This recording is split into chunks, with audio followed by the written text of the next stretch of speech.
Haleluya. Puji nama Tuhan, kembali kita bertemu melalui online. Nah, dalam ibadah kita ini, kita perhatikan ada sesuatu yang Tuhan mau sampaikan kepada kita untuk kita tetap ada terpeliharakan. Namun sebelum semuanya itu, mari kita mulai dengan doa. Tuhan Yesus, kami mengucap syukur, terima kasih untuk kesempatan pagi hari ini. Kembali kami datang kepadamu dalam ibadah kami walaupun melalui YouTube atau online ini. Kami percaya Tuhan ada beserta dengan kami dan berkenan untuk memberkati kami sekalian. Dengan hadirat-Mu, dengan firman-Mu, dengan kesembuhan-Mu, dengan kekuatan-Mu yang baru, begitu juga dengan kuasa Roh-Mu Kudus. Terima kasih Tuhan memberkati setiap kami sekalian hamba-hamba-Mu yang mengambil bagian di dalam program online ini sehingga sampai kepada seluruh umat-Mu, sidang jemaat-Mu, dan semuanya mendapatkan berkat di dalamnya. Terima kasih, kami akan memulai ibadah kami dalam nama Tuhan Yesus Kristus. Amin. Nah, sebelum kita mendengarkan firman Tuhan, saudara, kita dengar dulu pujian yang patut kita sampaikan sebagai persembahan syukur terima kasih kita kepada Tuhan melalui puji-pujian yang berikut ini. Puji nama Tuhan.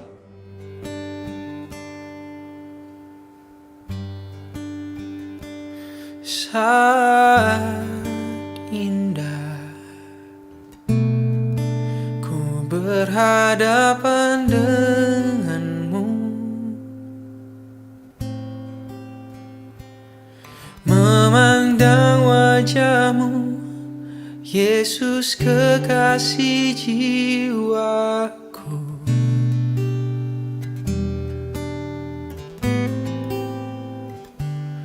Bawa daku erat dalam pelukan-Mu,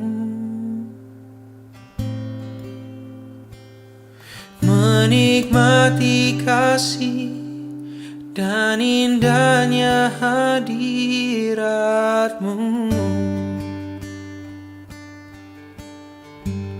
Hadirat-Mu Tuhan, ku rasakan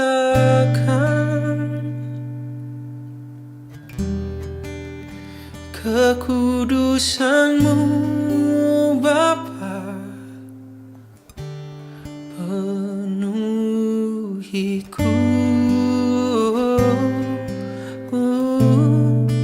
Ku rindu selalu diam dalam bait-Mu, menikmati kasih anugerah-Mu.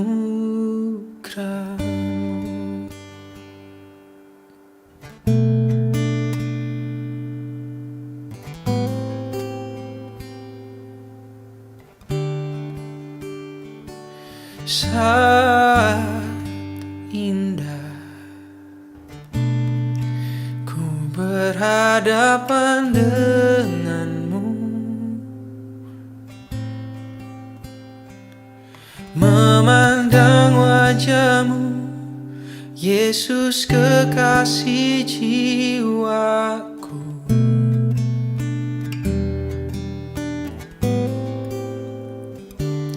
Bawa daku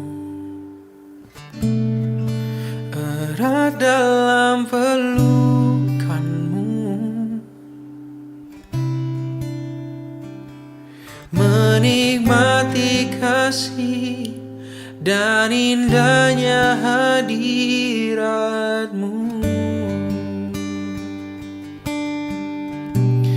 Hadirat-Mu Tuhan, ku rasakan kekudusan-Mu Bapa, penuhiku.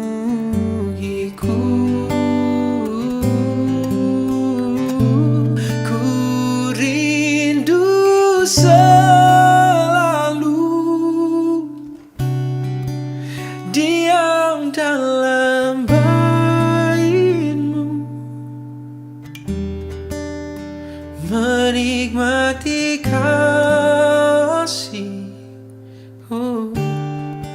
anugerah-Mu.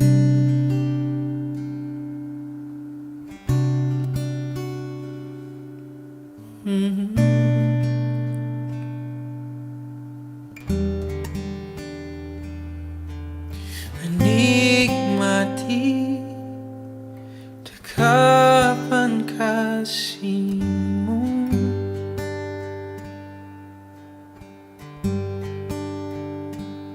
satu hal yang ku rindukan,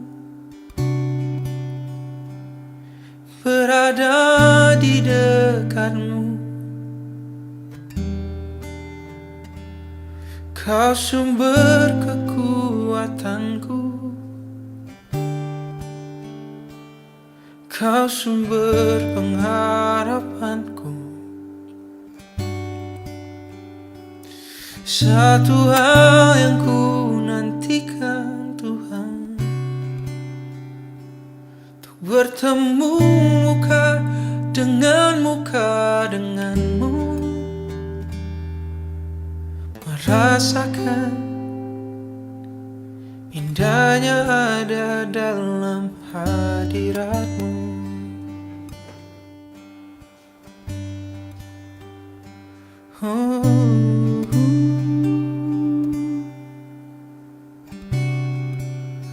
Kau kepuasanku,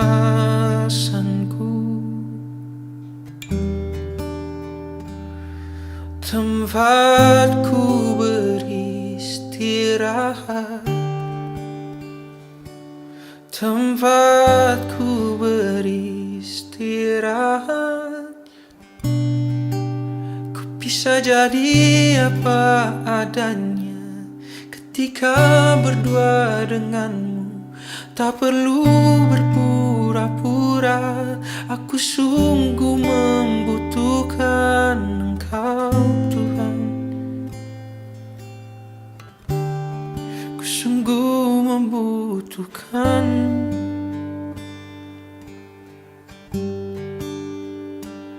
Aku lelah, aku bingung, aku takut.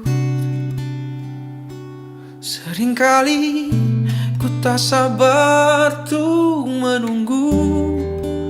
Ku butuh Kau Tuhan, untuk menguatkanku, untuk menguatkanku.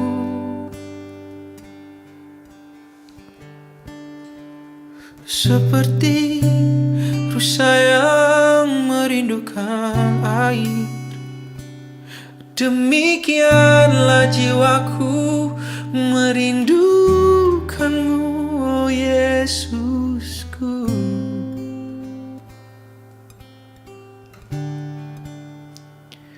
Ku butuh Kau.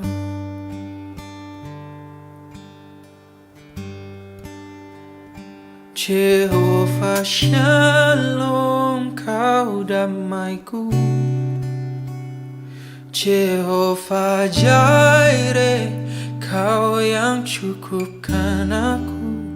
Ku butuhkan Engkau, ku butuhkan Engkau di setiap waktu.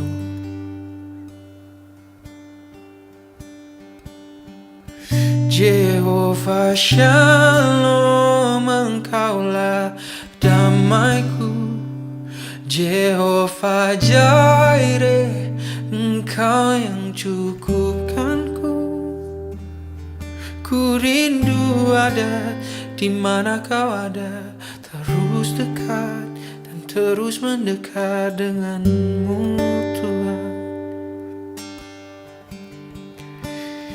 Hadirat-Mu Tuhan butuhkan.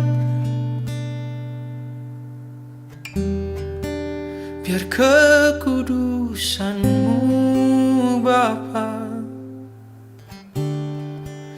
memenuhiku.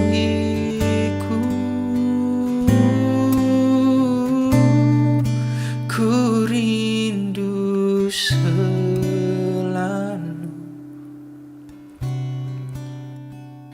berdua denganmu, menikmati kasih anugerah-Mu.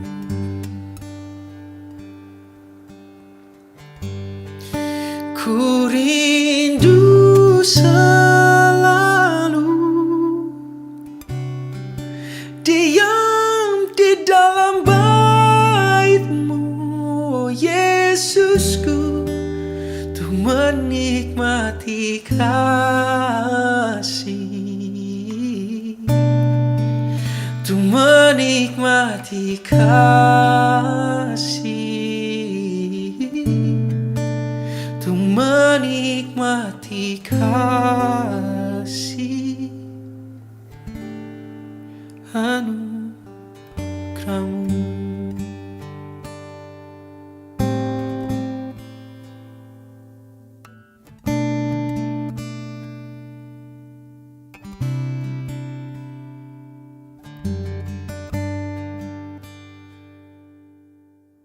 Di dalam Kisah Rasul pasal 2 yang berjudul perikopnya Pentakosta, saudara, pada hari Pentakosta itu berkumpul banyak orang-orang Yahudi dari berbagai daerah. Katakanlah ada yang dari Banten, ada yang dari Bandung, dan lain-lainnya. Kalau sedikit dari Bandung udah ke Jawa Tengah kan dia punya bahasa udah berbeda. Dan selanjutnya dan seterusnya. Nah, inilah peristiwanya, saudara. Saat Pentakosta itu tercurahkan, beberapa orang Yahudi yang banyak dari daerah-daerah kumpul ke Yerusalem, mereka pada terpukau. Sebab sewaktu Pentakosta itu dicurahkan, beberapa orang itu memiliki atau dikaruniakan dengan bahasa-bahasa lidah. Bahasa-bahasa yang bukan mereka biasa bicarakan. Alkitab menuliskan ada orang-orang dari Partia, ada orang-orang dari Media, ada orang-orang dari Elam, ada orang-orang dari Pontus. Nah, saudara, itu semuanya seturut dengan rencana Tuhan. Memang Injil untuk diberitakan ke seluruh penjuru. Maka Injil itu menyebar sampai kepada Asia. Alkitab menuliskannya. Nah, sampailah ke Indonesia, puji nama Tuhan. Jadi kita adalah orang-orang yang diperhatikan oleh Tuhan.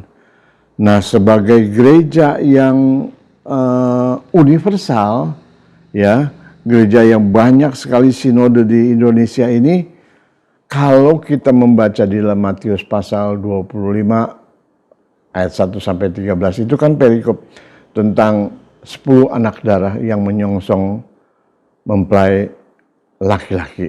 Nah, 10 darah itu berbicara adalah gereja secara universal. Kita tahu ada 5 yang bijaksana, ada 5 yang bodoh. Nah, saudara, semuanya menantikan di dalam analog atau gereja gambaran gereja Tuhan secara universal ini, 10 gadis yang menyongsong mempelai laki-laki itu harus menunggu, harus menanti. Kita sadari di dalam menanti itu, saudara, karena tidak ada yang tahu kapan Tuhan Yesus datang atau kapan Pentakosta dicurahkan waktu itu, ya. Mereka menunggu. Di dalam Matius 25 ini menceritakan sedemikian rupa tentang kedatangan Tuhan Yesus. Karena kita baca juga di dalam Kisah Rasul, sewaktu murid-murid Tuhan menengadah ke atas, melihat Tuhan Yesus naik terangkat ke surga, malaikat itu katakan, "Hai orang-orang Galilea, kenapa kamu melihat ke atas? Tunggu waktunya nanti dia akan datang kembali. Seperti engkau lihat dia terangkat, dia akan turun kembali. Nah, saudara, di dalam menanti itu tidak ada yang tahu kapan. Tidak ada yang tahu waktunya. Jadi harus menanti. Nah, pekerjaan menanti kita tahu memang melelahkan. Pekerjaan menanti itu memang perlu banyak sekali tenaga energi. Yang penting di sini kita lihat diperlukan ketaatan, diperlukan kesetiaan, diperlukan kasih. Dalam keadaan pandemi seperti sekarang ini, saudara, yang sudah berjalan lebih dari 1 tahun, melelahkan.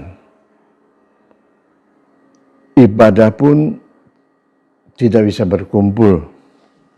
Ini memisahkan satu dengan yang lain sehingga kita tidak dapat berfellowship. Saya pernah dengar sampai ada yang lupa. Kalau beberapa hari yang lalu itu kita kan ada hari raya perayaan kenaikan Tuhan Yesus. Karena berbarengan dengan Lebaran sehingga ada yang lupa, saudara. Kalau itu hari besar, hari raya yang perlu kita perhatikan. Mestinya hal seperti ini tentunya tidak terjadi.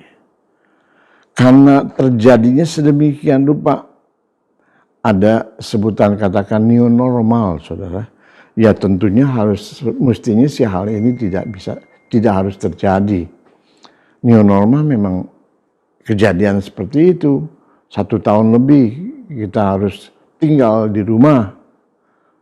Ya, melelahkan, mengantuk dalam tipologi 10 darah yang menantikan menyongsong mempelai Kristus itu tentunya tidak boleh sampai ada yang lupa. Ya, sampai ada yang lupa.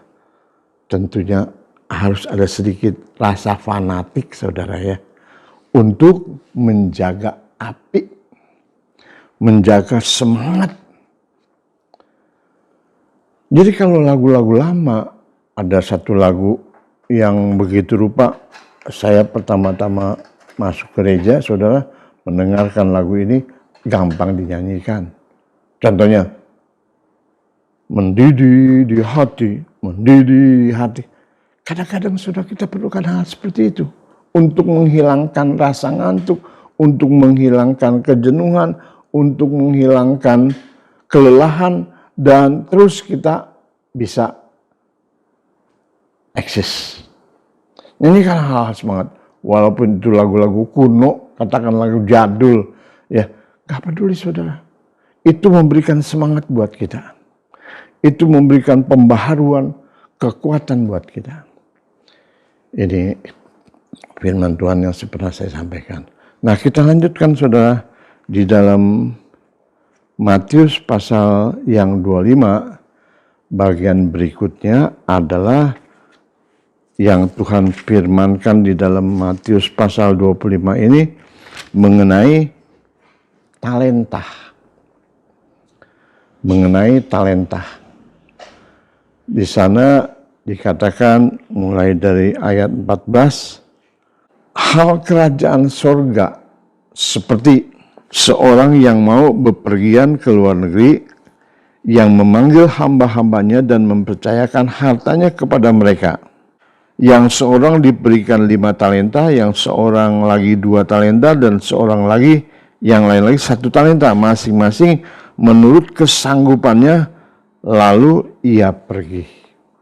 Dan seterusnya kita bisa baca, karena kita menyingkat waktu, tidak membuang dalam rekaman ini.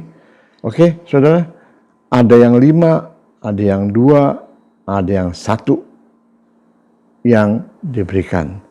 Tapi kita tahu yang 5 berusaha sedemikian rupa, 5 talenta itu bisa dikembangkan sampai 10 talenta. Yang mendapatkan 2 talenta, mereka berusaha sedemikian rupa dan mendapatkan hasil 2 talenta. Jadi semuanya 100%. Namun sayang, untuk yang 1 talenta, dia berpikiran negatif. Talentanya tidak dikembangkan. Talentanya tidak diusahakan untuk bertambah. Di dalam perikop ini kita lihat akhirnya dikatakan, campakkanlah hamba yang tidak berguna. Campakkanlah hamba yang tidak berguna.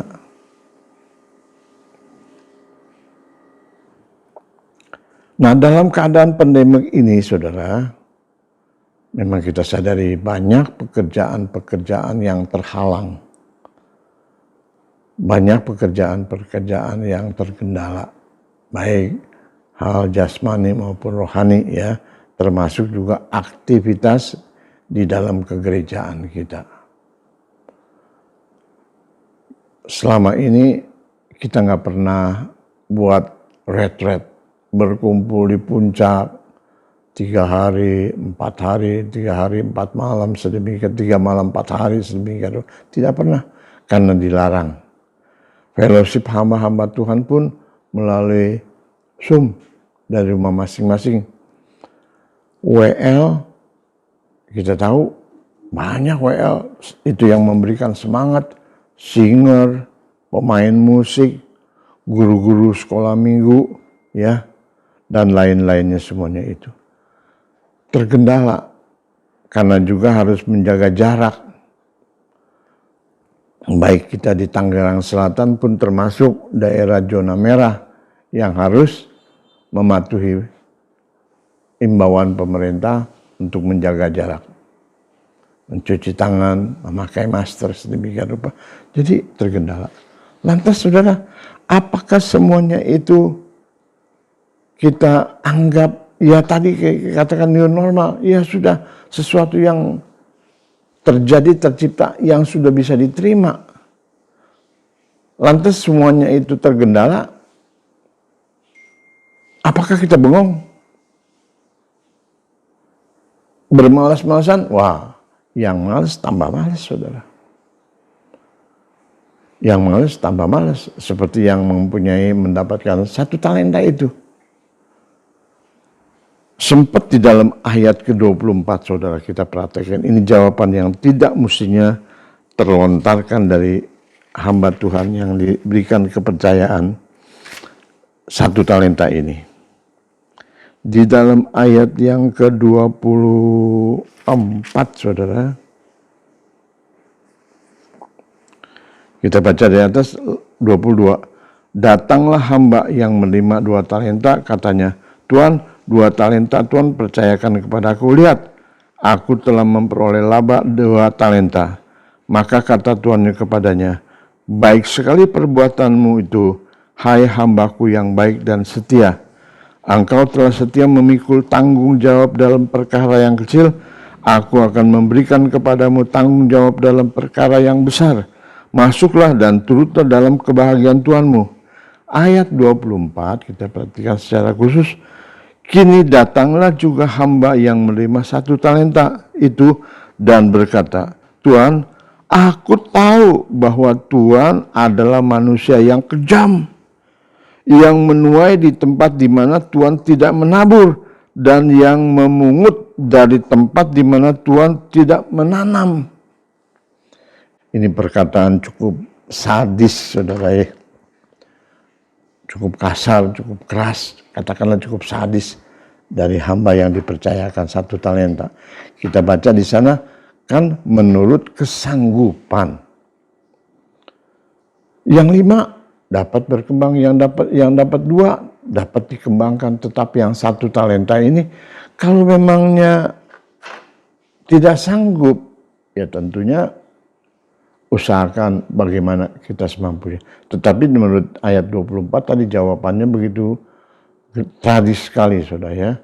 Tuhan tidak menabur di tempat yang Tuhan belum pernah menabur, tetapi mau menuai. Jadi dikatakan Tuhannya itu cukup jahat dan kejam. Dan kita tahu akhirnya dikatakan, campakkanlah hambaku yang tidak berguna ini. Kita percaya dalam perumpamaan ini, tidak ada satupun yang tidak mendapatkan talenta. Jadi semuanya ada yang 5, ada yang 2, ada yang 1, tapi pasti paling sedikit itu ada 1, ya. Jadi tidak ada alasan untuk kita, saya tidak bisa, saya tidak mendapatkan talenta, saya tidak bisa lakukan apa-apa. No, saudara, bukan di situ letaknya. Adalah permasalahannya apakah ada di hati kita. Adakah niat atau tidak ada niat untuk melakukan atau mengembangkan talenta itu. Itu adalah perintah Tuhan untuk mengembangkan potensi kita masing-masing. Talenta itu Tuhan berikan, paling sedikit 1.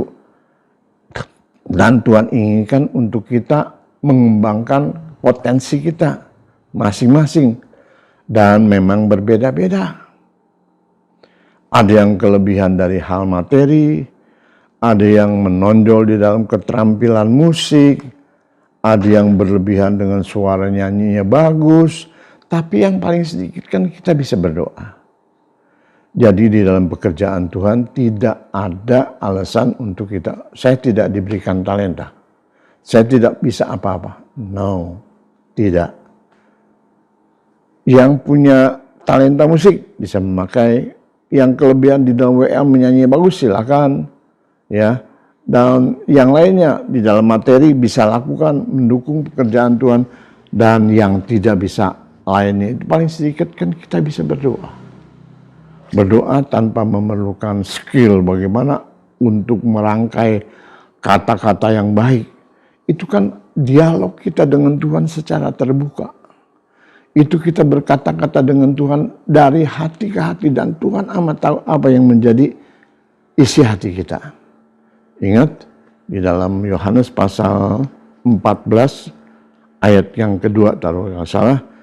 Jikalau kamu mengasihi aku, engkau akan menuruti segala perintahku. Jadi hamba yang mendapatkan 1 talenta itu, perkataan itu salah besar. Jikalau engkau mengasihi aku, engkau akan menuruti segala perintahku.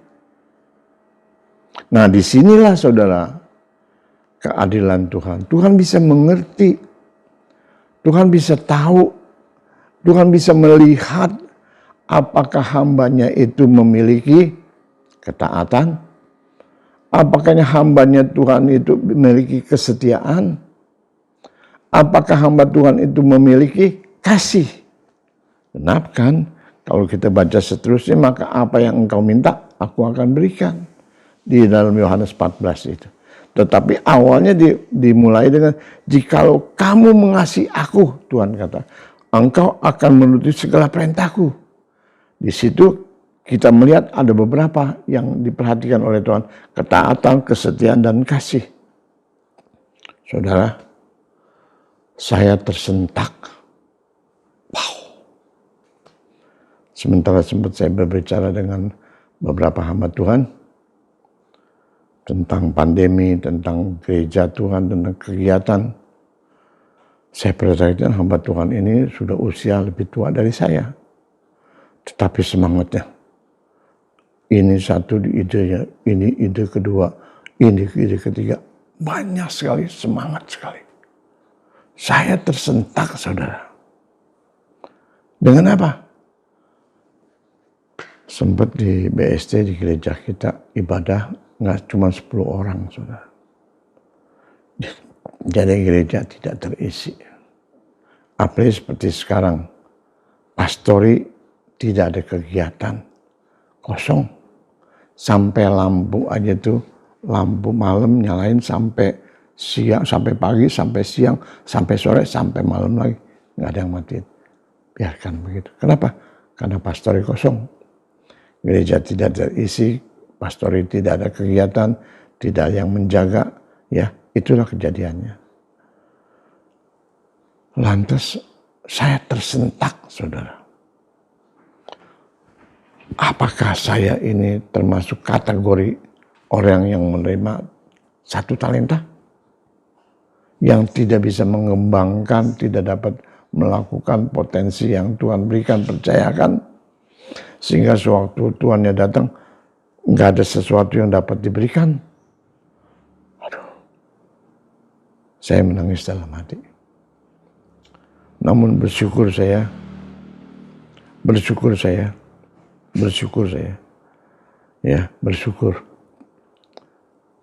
masih ada yang ingatkan dari hal-hal seperti itu.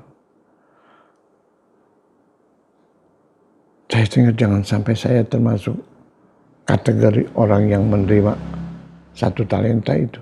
Nah, jangan cari alasan. Kalau udah sampai situ yang ayat 24 itu, aku tahu Tuhan tidak pernah menabur di tempat yang Tuhan tabur tapi mau menuai. Jadi Tuhan jahat. Bukan begitu. Mungkin kita mencari alasan. Si Anu sih gak bantu saya. Si Anu sih gak mau ngerjain saya ini. Si Anu sih melalaikan. Jadi jangan salahkan orang. Syukurin. Saya bersyukur. Saya tersentak, saya mengeluh dan menangis dalam hati. Saya datang kepada Tuhan, Tuhan ampuni saya. Lantas ada penghiburan daripada Roh Kudus. Pertama, dari pembicaraan ini saya disadari. Yang kedua, saya diingatkan untuk bersyukur. Sebab Tuhan tidak menekan, tidak memaksa apa yang saya tidak mampu. Tetapi jangan cari alasan. Seperti hamba Tuhan yang mendapatkan talenta yang 1 itu. Jawabannya sadis. Ya, jadi kita jangan mencari alasan yang begitu-begitu, yang lain-lain. Tetapi ingat, apabila engkau mengasihi aku, engkau akan menuruti perintah-perintahku. Perintah Tuhan, keinginan Tuhan, yang Tuhan ingin kita kerjakan, tidak melampaui segala kemampuan kita. Jangan cari alasan negatif, jangan cari si Anu tidak bantu, si Anu tidak begini. No, saudara. Mari kita kembali setelah Roh Kudus memberikan kesadaran kepada kita. Syukurilah. Datang kepada Tuhan, Tuhan minta ampun. Ya, supaya kita jangan tertinggal di luar. Tetapi peliharakanlah harta yang Bapa sudah berikan kepada kita. Ya, keselamatan, pendamping yaitu Roh Kudusnya yang berdiam di dalam kita. Dia begitu setia, akan selalu menolong, akan selalu mengingatkan, akan selalu memberikan solusi. Itu sebabnya saudara, bergaullah erat dengan Roh Kudus. Dalam kelelahan kita, Roh Kudus bisa menolong. Dalam kejenuhan kita, dalam kita mengantuk, bahkan sampai kita tertidur pun, saat kita bergaul dengan Roh Kudus yang menjadi penolong kita, yang mendampingi kita, akan terus memberikan support, akan terus memberikan semangat, akan terus memberikan kekuatan yang baru. Bergaul dengan Roh Kudus. Dia pribadi yang lembut. Kelemahan kita, kekurangan kita, dan segala sesuatu, dia dapat tolong. Dia dapat membangkitkan kembali, supaya kita tidak tertinggal di luar, supaya kita tidak tertolakkan. Ayat terakhir saudara, kita baca di dalam Ibrani pasal 10. Ibrani pasal 10 ayat 25, saudara kita baca. Itu satu ayat yang lama, tetapi kita perhatikan pada pagi siang hari ini. Ibrani pasal 10 ayat 25 katakan, janganlah kita menjauhkan diri dari pertemuan-pertemuan ibadah kita, seperti dibiasakan oleh beberapa orang. Tetapi marilah kita saling menasihati dan semakin giat melakukannya menjelang hari Tuhan yang mendekat. Amin. Saya tidak perpanjangkan, namun dari beberapa perumpamaan ini di dalam Matius pasal 25 bercerita tentang khotbah Tuhan Yesus menjelang kematiannya, berbicara tentang khotbah di akhir zaman, saudara. ada beberapa perumpamaan. Nah, sekarang kita melihat perumpamaan yang kedua tentang talenta. Jangan menyalahkan, karena Tuhan sudah memberikan 1 talenta. Lakukan saja. Kalau engkau mengasihi aku, engkau akan melakukan perintahku. Ya, jadi jangan timbun. Jangan berkata Tuhan belum pernah menabur, tetapi Tuhan mau menuai. Itu perkataan yang jahat. Tuhan sudah berikan 1 talenta. Yang pasti Tuhan sudah berikan nafas dan kehidupan buat kita. Teramat lebih, kita sudah diberikan keselamatan kekal dari korban Tuhan Yesus sewaktu kita lemah, sewaktu kita berdosa, sewaktu kita masih jauh. Nah, ini 1 talenta yang tidak dapat dinilai dengan uang. Mari kita kembangkan. Ngantuk, tertidur, tidak jadi soal. Tuhan perhatikan, Tuhan lihat bagaimana apakah kita mengasihi Tuhan dan menuruti segala perintahnya. Tuhan bisa melihat apakah di dalam kelemahan kita ada ketaatan, apakah di dalam ketertiduran kita masih ada kesetiaan. Tentunya Tuhan akan lihat ada kasih yang menjadi modal utama buat kita. Dan itulah yang diperlukan untuk kita gereja Tuhan di akhir zaman. Jangan menjauhkan diri dari pertemuan seperti yang biasa dilakukan. Pertemuan apa? Kita berjauhan, tetapi online ada firman Tuhan. Ada nasihat firman Tuhan, teramat lebih ada Roh Kudus yang ada di dalam hati kita. Itu bisa akan terus memberikan suara, memberikan peringatan, memberikan bimbingan, dan membangkitkan kita. Puji nama Tuhan. Tuhan memberkati kita sekalian. Amin. Mari kita akhiri ibadah kita pada pagi dan siang hari ini. Kita tundukkan kepala dan berdoa. Tuhan Yesus, kembali kami telah mendengarkan bagian firman Allah. Biarlah kiranya Allah Roh Kudus mengingatkan kami. Biarlah Allah Roh Kudus membangkitkan kami kembali. Dalam kelelahan, dalam ngantuk, dalam tertidur, tetapi kami senantiasa ada di dalam hadirat Tuhan. Oleh sebab itu, sebelum kami tertidur, Tuhan ingatkan untuk selalu bergaul dengan Roh yang Bapa berikan, Roh Kudus-Mu, untuk mendampingi kami, untuk menolong kami, untuk mengingatkan kami, untuk menguatkan kami. Mari Allah Roh Kudus, masuklah dan bekerjalah di dalam hidup kami. Kuasailah dan penuhilah, agar jangan kami tidak tertinggal. Teramat lebih jangan kami sampai dicampakkan sebagai hamba yang tidak berguna. Kami percaya kasih kemurahan-Mu sampai sekarang ini masih ada dalam hati kami, dalam hidup kami. Kami bersyukur, kami berterima kasih. Haleluya. Kini saudara-saudara sekalian, marilah kita akhiri. Allah damai sejahtera yang memberikan kepada kita perlindungan, pemeliharaan, sehingga roh, jiwa, dan tubuh kita tidak tercacat, tidak cacat sampai kedatangan kali yang kedua. Puji nama Tuhan. Terima kasih. Terima kasih Tuhan Yesus. Turunkanlah berkat-Mu ya Bapa. Kasih kemurahan-Mu ya Yesus. Dan kekuatan kuasa Roh Kudus-Mu Tuhan, sekarang dan sampai selama-lamanya. Dalam nama Tuhan Yesus Kristus kami berdoa dan mengucap syukur dan terimakan segala berkat ini. Haleluya. Amin.